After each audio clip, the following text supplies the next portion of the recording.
Hey there guys, welcome to the Shelf. Today we're doing a commentary on the Funimation closing of their streaming service in favor of Crunchyroll.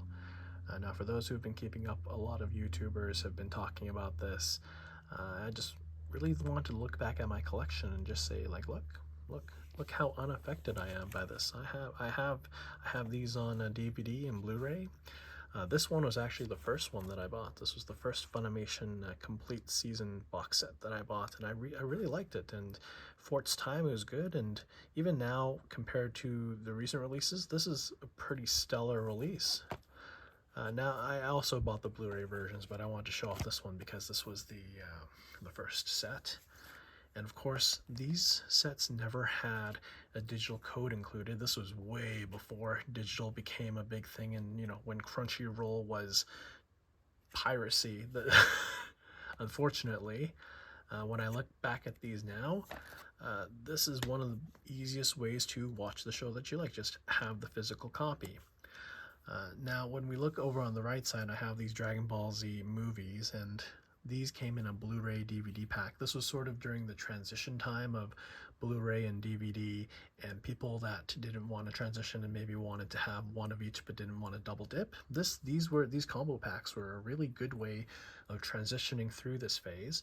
But now even Blu-ray and 4K, they don't have the kind of sales that DVD have. I think DVD continues to be one of the best selling formats as of right now. The way that we look at streaming, when I looked at these DVDs, these are all Blu-ray DVDs for all of these movies, except for this one. And this is where we come to the root of the problem, which is this digital code. I actually never redeemed it. This is Blu-ray, DVD, and digital. I tried to redeem it today, and honestly, there's no point, because what happens on the Funimation website is that you can't download it. It's just a license to watch the movie on their streaming service. So once they end the service in April, no one will be able to access their copies. So you didn't actually buy a digital copy, you just bought access to it, and you have to assume that their service will continue in perpetuity in order to keep watching it.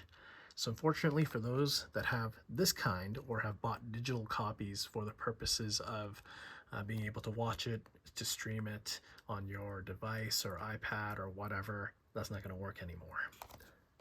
And you could just watch these shows on Crunchyroll. I'm sure they're on there, or there's a plan to transition all the Funimation properties over.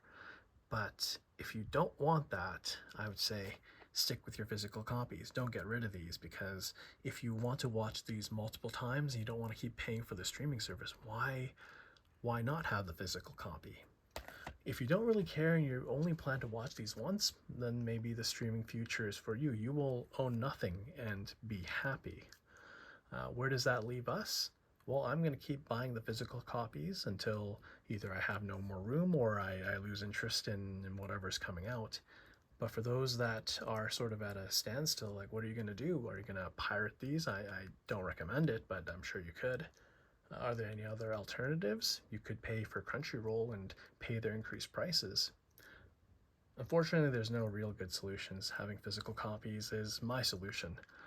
Hopefully this was insightful for you, and for those that got screwed by this acquisition, I'm sorry to hear that, and I wish I really redeemed these before and actually made use of it. This is The Shelf. Hope you enjoyed the commentary. Please like, comment, and subscribe.